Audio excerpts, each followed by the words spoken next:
आज की श्रृंखला में हम बात करते हैं जौहर की मर्तोली, मर्तोलिया और इससे होते हुए पिघलता हिमालय के बारे में। तो इस बातचीत के लिए पिघलता हिमालय के संरक्षक हमारे बुजुर्गवार मंगल सिंह मर्तोलिया की वार्ता को आज प्रस्तुत किया जा रहा है। इस परिवार के बारे में अगर हम जाने तो ज्वाला सिंह मर्तोलिया बुबू हुआ करते थे। उनके सुपुत्र हुए कुमेर सिंह, गोविंद सिंह, दयान सिंह।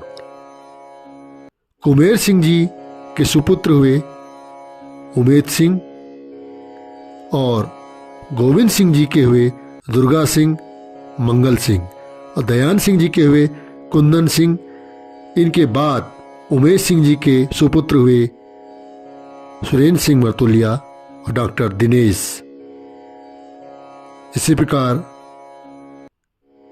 मंगल सिंह जी के मनोज और दुर्गा सिंह मर्तोलिया जो पिघलता हिमालय के संस्थापक हैं, इनकी सुपुत्रियों में उषा जनपांगी हैं, मंजू पांगती और गीता जनपांगी। इसी प्रकार कुंदन सिंह जी के सुपुत्र हैं वीरबल और गौरव। इसके बाद की पीढ़ियां भी अपनी शाखाओं को बृहद आकार दे चुकी हैं। तो लीजिए, मर्तोली से होते हुए किस प्रकार व्यापारिक क्षेत्र से बढ़ते हुए मर्तोली कौम देश दुनिया पर आज फैली है। हमारे बुजुर्ग लोग जो थे पहले मर्तोली के रहने वाले थे। तो हम मर्तोली में रहने की वजह से हम लोग मर्तोलिया कहलाए। तो मर्तोली में ऐसा था कि जब हम तिब्बत व्यापार के हम असली व्यापारी हुए तो तिब्बत से ही हमारा व्यापार चलता था।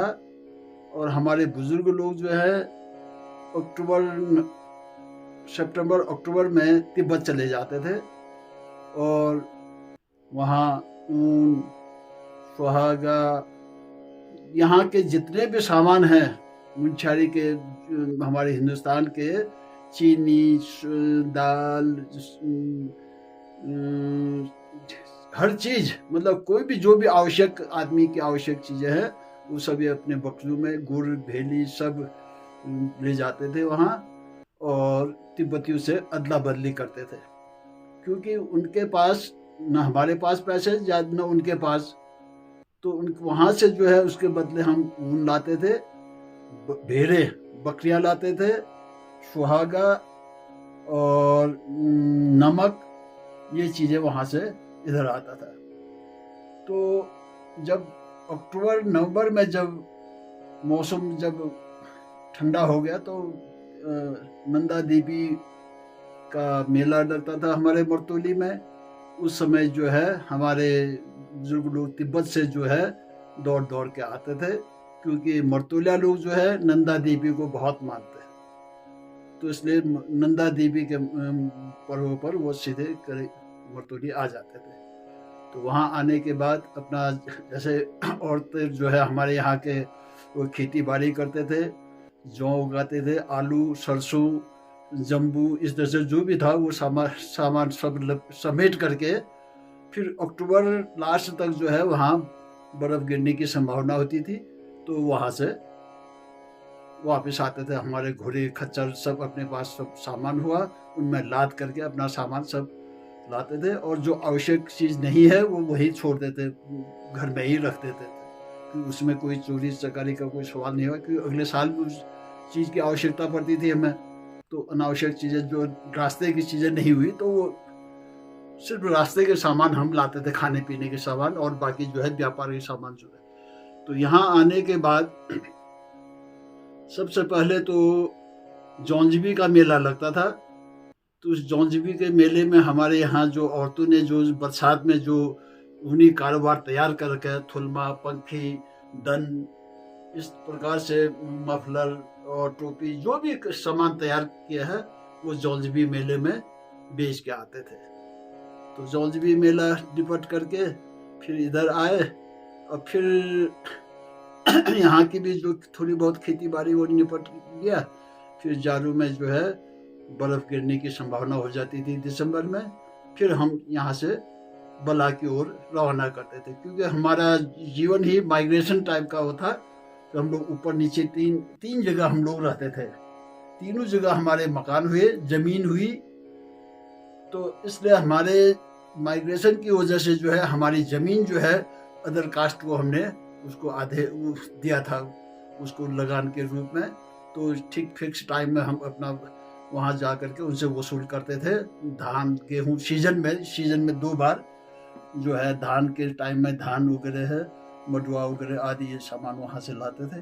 और उनके घर में हम नमक है, ऊन है, ये सारी चीज़ें जो है यहाँ के कपड़े हैं सब उनको देते थे। और उसके बदले भी हम वहाँ से राशन लाते थे उनके घरों से। इतना अनाज होता था उस समय हमारे अपनी ज़मीन का, उससे वो करके अदला बदली में भी वो लाते थे और अपने लगान का भी अलग लाते थे।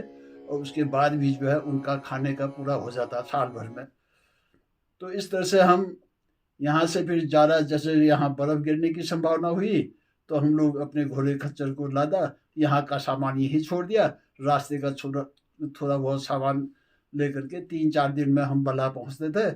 और बला में फिर जारू का समय वहीं व्यतीत होता था। और जो हमारे भेड़ बकरी वाले थे वो जो है हल्द्वानी, टनकपुर जाते थे। और बाकी लोग जो बुजुर्ग लोग घर हैं वो घर में रहते थे। और खेती ऊन चांद का काम ही हमारा ज़्यादा आजीविका का साधन था। तो हमारे मर्तुला लोग जब जोहार से मुंशियारी आए तो मुंशियारी में तो हमारा 1 ही 2 गांव था, सुरिंग और घोरपटा, 1-2 जगह रहते थे हम लोग। अब यहाँ से जो है जब नीचे की ओर गए तो वहाँ जो है हमारा परिवार, हमारे जो कौम जो है, कुछ लोग जो है बला में रह गए, कुछ इधर भनारी गांव, पिनोरी इधर रह गए। और कुछ लोग जो है नीचे फरसाली, गुलेर और देवी बगर और आमथल। और तो जब हम लोग बल्ला जाते थे जारू में, हम लोग जो भी है अपने अपने गांव में जाते थे। और उसके बाद जो है ये उत्तरायणी का मेला लगता था। तो जौलजबी से जो सामान, हमारा कुछ सामान ऊनी कारोबार मतलब वस्त्र जो बच जाते थे, और बाकी जो है 1-1.5 महीने के अंदर जो है औरतें इतनी रात दिन करके इतना वो मतलब उत्तरायणी के लिए, बागेश्वर के मेले के लिए तैयार करते थे सामान। तो रात के 12 बजे तक खूब ऊन काटते थे और सुबह 3-4 बजे से उनका मानना वो करना, इस तरह से काली वो चलता था।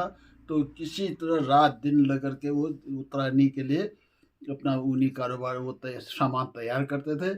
और हमारे जो घर में जो हमारे बुजुर्ग लोग होते थे तो उस सामान को ले करके उत्तरायणी में जो है बागेश्वर बेच के लाते थे। तो इसके बाद जो भी सामान अगर बच गया वहाँ से, तो उसके बाद फिर बैसाख के महीने में जो है थल का मेला लगता था। तो उस समय के लिए भी जो है हमारी औरतें जो है बहुत रात दिन मेहनत करती थी। तो वहाँ के लिए फिर से अपना सामान तैयार करते थे। और ये सारे सामानों को जो है बैसाख के महीने में, बैसाख मेला जो है थल में होता था, तो वहाँ सामान अपना बेच बाच करके तब वापस आते थे। फिर उसके बाद जो है फिर वहाँ जैसे गर्मी होने लग गई तो फिर ऊपर मुंशियारी की ओर भागते थे, क्योंकि